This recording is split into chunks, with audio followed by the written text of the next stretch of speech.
Juste avant que la vidéo commence, je me présente, je suis le trader du dimanche et si tu veux devenir autonome en bourse, tous les liens sont dans la description, donc pense à aller y faire un tour.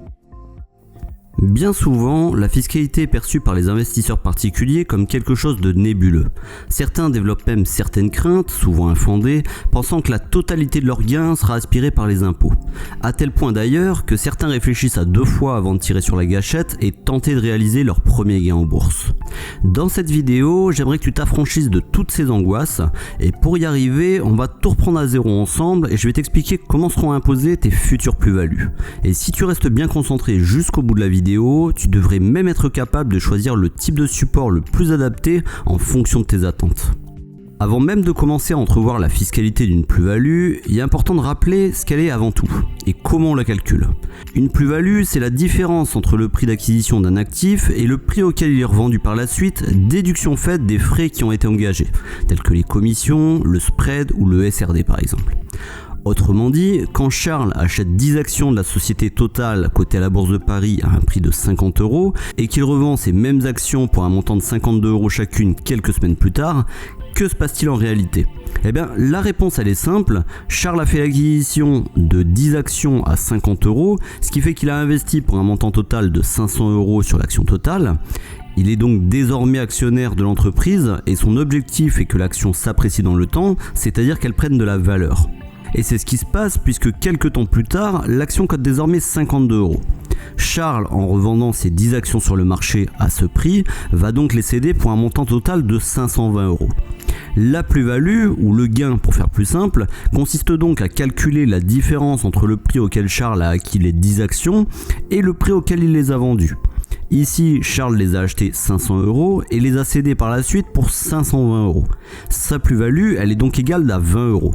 Il sera donc imposé plus tard sur ces 20 € et non pas sur les 520 €, c'est-à-dire le prix auquel il les avait cédés. Alors je te vois déjà venir, tu vas me dire oui mais comment je fais pour calculer mes plus-values et mes moins-values de l'année entière ? En effet, j'ai réalisé des centaines de trades, je vais quand même pas m'amuser à tout compter. Eh bien, je t'arrête tout de suite parce que c'est pas le cas. Alors ce qui est formidable de nos jours, c'est que la plupart des brokers et banques en ligne qui proposent d'investir en bourse mettent à disposition des investisseurs ce qu'on appelle un IFU, ou dit autrement un imprimé fiscal unique. Le nom il paraît un petit peu compliqué, mais en réalité il s'agit tout simplement d'un document dans lequel ton intermédiaire va récapituler l'ensemble des opérations que tu as effectuées sur l'année afin de dégager les informations dont tu vas avoir besoin pour remplir ta déclaration d'impôt sur le revenu. Comme tu peux le voir sur cette copie d'écran, l'IFU chez la banque en ligne Boursorama se présente de la manière suivante. Ici, tu peux constater que la personne a réalisé un montant global de cessions pour 2044 €. Ces cessions lui ont permis d'encaisser une plus-value brute de 7 € sur des instruments classiques. Ici, il s'agissait en réalité de certificats, mais ça aurait très bien pu être des actions ou des trackers par exemple. Et en dessous, les gains effectués sur des instruments à terme s'élèvent à 1225 € et ces gains en réalité, ils ont été réalisés avec des turbos, donc un produit dérivé. Pour information, ce document, donc l'IFU, est transmis par ton intermédiaire au début de l'année suivante, généralement entre janvier et mars, soit un petit peu avant la période de déclaration de l'impôt sur le revenu.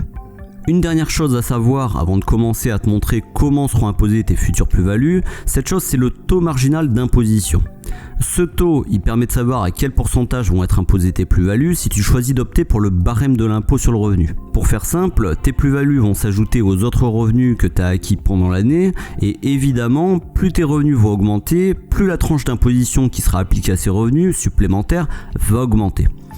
Pour calculer ce taux, rien de plus simple, il suffit de reprendre la formule suivante. Quotient familial égale revenu net imposable divisé par nombre de parts fiscales. Et enfin, on se contente de regarder dans quelle catégorie on se trouve. Pour que ça soit un petit peu plus clair, on va prendre un exemple. Charles est célibataire, il est salarié et possède des revenus d'un montant de 40 000 €. Son revenu net imposable est donc de 36 000 € après application de l'abattement de 10%, car Charles n'a pas fait le choix d'être soumis aux frais réels.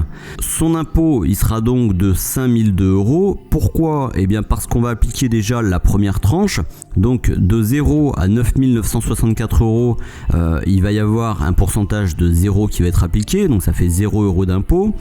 Ensuite, au niveau de la deuxième tranche, les revenus qui vont de 9 964 € à 27 519 €, on va appliquer une tranche à 14%, ce qui représente 2 457 € et 70 centimes.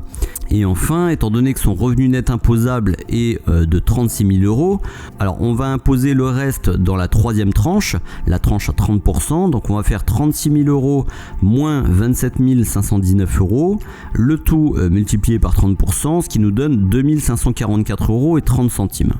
Si on ajoute tous les revenus imposables, alors si on ajoute tous les résultats qu'on a eu jusqu'à maintenant, on se retrouve avec 0 plus 2457,70 € plus 2544,30 €, ce qui nous donne un montant total d'impôt de 5002 €. Le taux marginal d'imposition de Charles est donc de 30% parce que tous les revenus supplémentaires qu'il va effectivement recevoir par la suite, ils seront imposés à ce taux. Et entre parenthèses, ça peut même être supérieur s'il passe à une tranche qui est encore plus élevée. Alors on va prendre un nouvel exemple maintenant avec des plus-values. Donc Charles est toujours célibataire, il a toujours un revenu de 40 000 € sur l'année. Toutefois, il a réalisé une plus-value de 5 000 €. Donc son revenu net imposable, il est désormais de 41 000 €. 36 000 € de revenu net imposable en tant que salarié, plus 5 000 € de plus-value. On va réappliquer exactement les mêmes barèmes.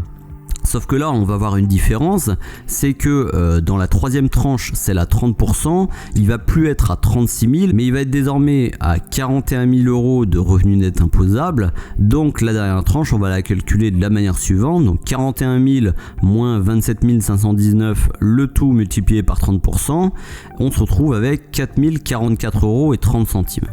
Le résultat, il est donc différent. Cette fois-ci, on se retrouve avec un montant d'impôt de 6 502 €. Soit une différence par rapport à l'exemple précédent de 1 500 €. Et 1 500 €, qu'est-ce que c'est ? Eh bien, ça représente justement 30% de 5 000 €.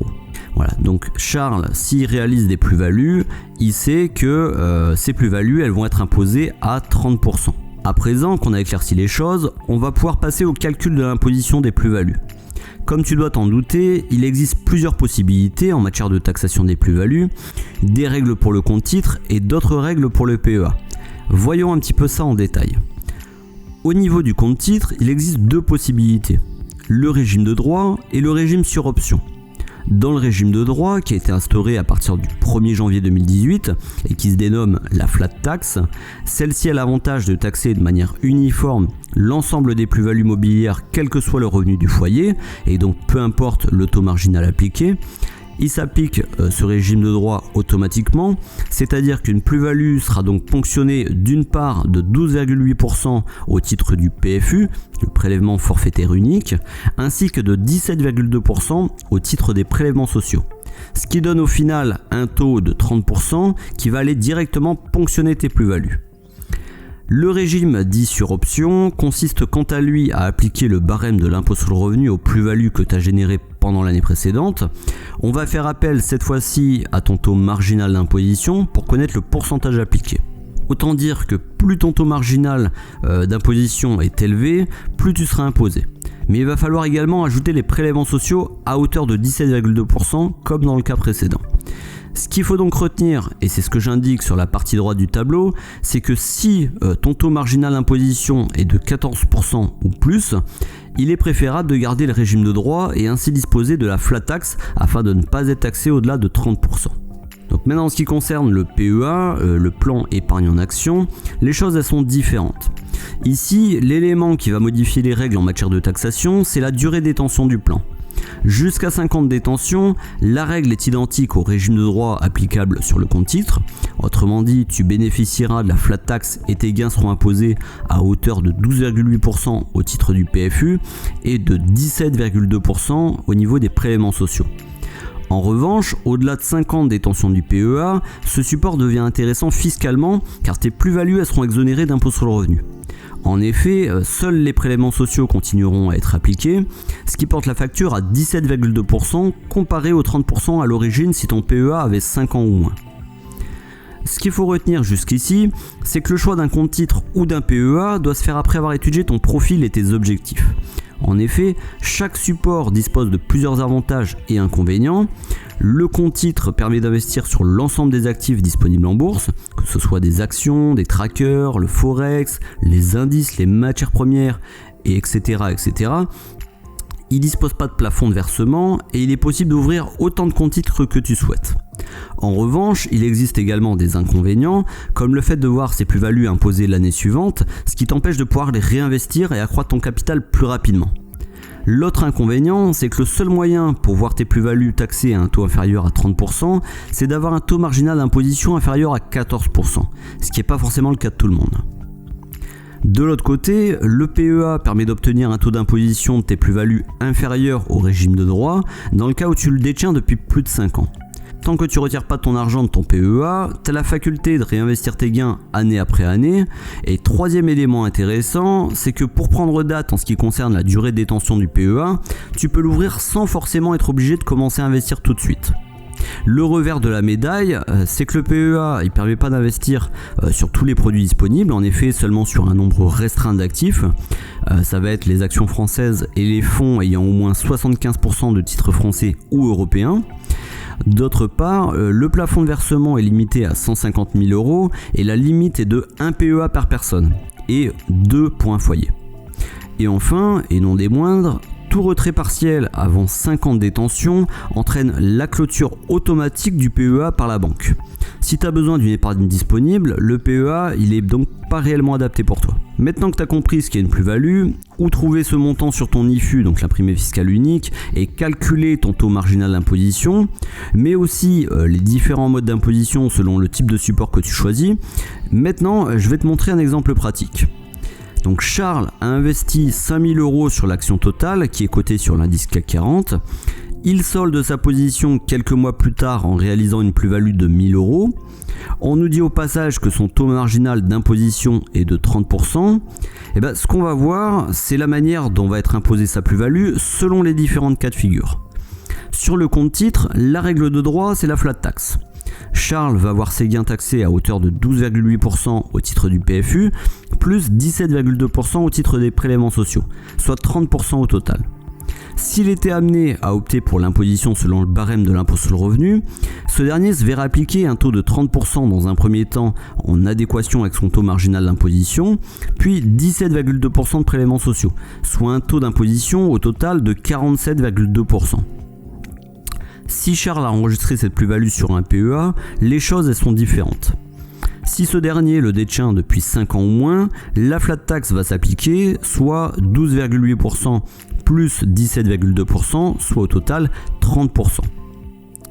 Et si le PEA est maintenant âgé de plus de 5 ans, Charles sera exonéré d'impôt sur le revenu concernant sa plus-value. Seuls les prélèvements sociaux, soit 17,2%, seront déduits. Cet exemple, il permet de voir que le montant imposable à l'arrivée peut varier complètement selon le support et la règle d'imposition appliquée. C'est donc très important de bien comprendre les enjeux.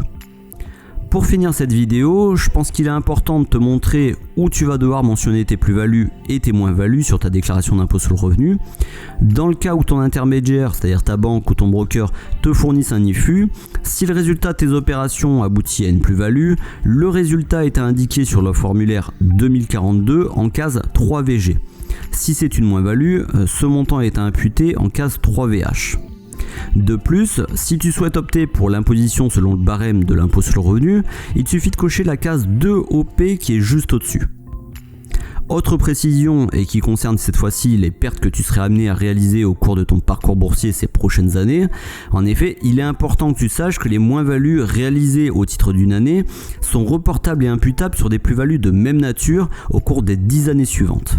Et pour faciliter le suivi, tu dois remplir le formulaire 2074-CMV qui est disponible lorsque tu effectues ta déclaration chaque année.